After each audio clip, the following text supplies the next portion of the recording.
Assalamualaikum warahmatullahi wabarakatuh. Bismillah, alhamdulillah, salatu wassalamu ala rasulillah sallallahu alaihi wasallam, amma ba'du.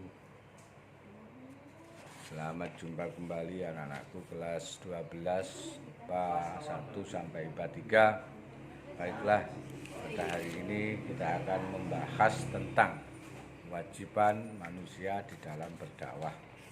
Namun sebelum pelajaran dimulai, mari kita baca Ummul Quran.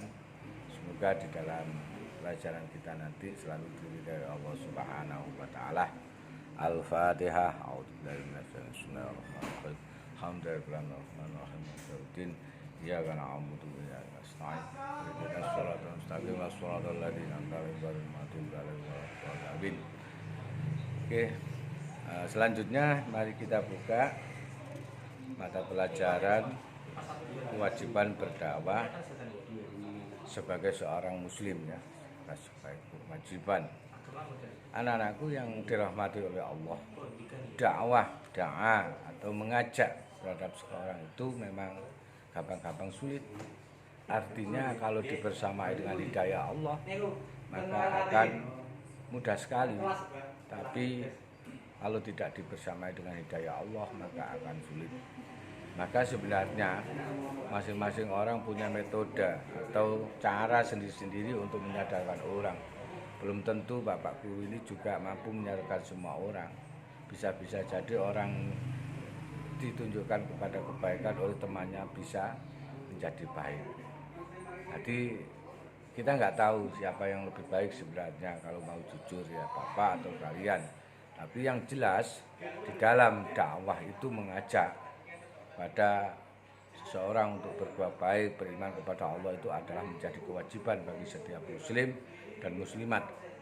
Maka kita boleh cuek, ya, nggak boleh cuek. Apa Pak dalilnya? Ud'u ila sabili rabbika bil hikmati wal mau'izatil hasanah wajadilhum billati hiya ahsan inna rabbaka huwa a'lamu biman dhalla an sabilihi wa huwa a'lamu bil muhtadin. Jadi serulah manusia kepada jalan Tuhanmu dengan hikmah.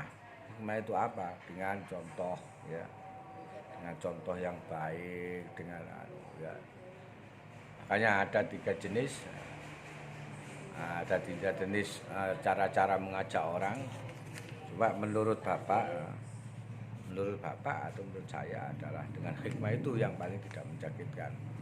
Seandainya teman kita itu bisa saja ada orang yang berbuat jelek, langsung kita tegur dengan keras, tujuan kita baik, tetapi momennya kalau nggak tepat akan menjadi sebuah kejelekan atau pertengkaran, dan sehingga tujuan utama untuk kebaikan adalah tidak tercapai, tetapi akan menimbulkan berbagai macam konflik yang kita bisa lihat di dalam media massa. Maka perlulah bil hikmah, bukan berarti kita an'aful iman, tidak, tapi menyedikitkan konflik tapi menghasilkan sesuatu yang banyak. Nah, bil hikmah itu memang berat.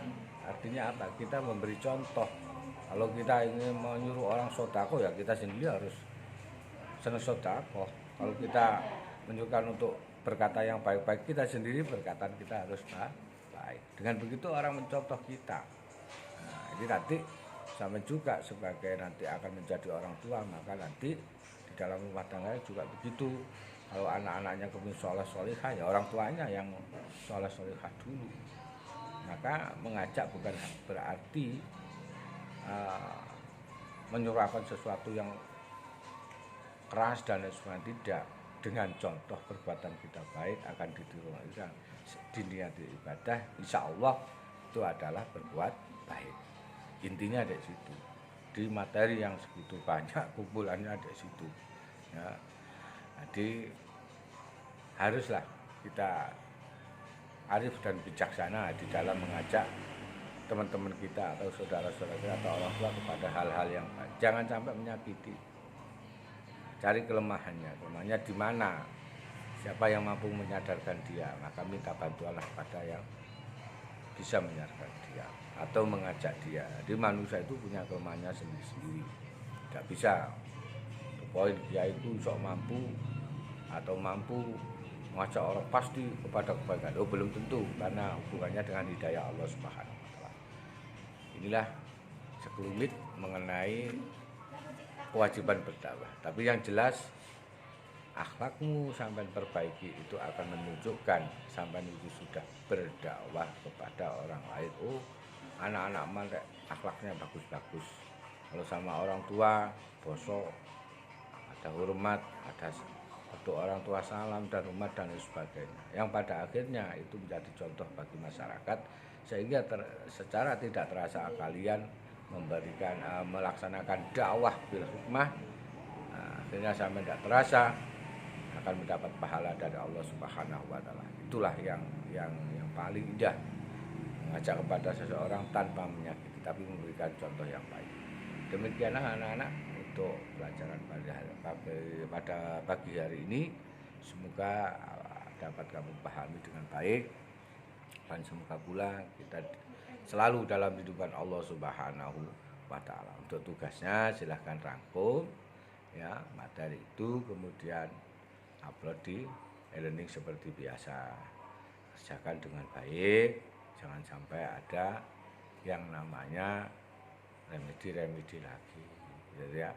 Ya semua mata pelajaran kalau bisa ya harus bisa, memang tugas kamu adalah belajar. Itu akhirnya akhiri. Assalamualaikum warahmatullahi wabarakatuh.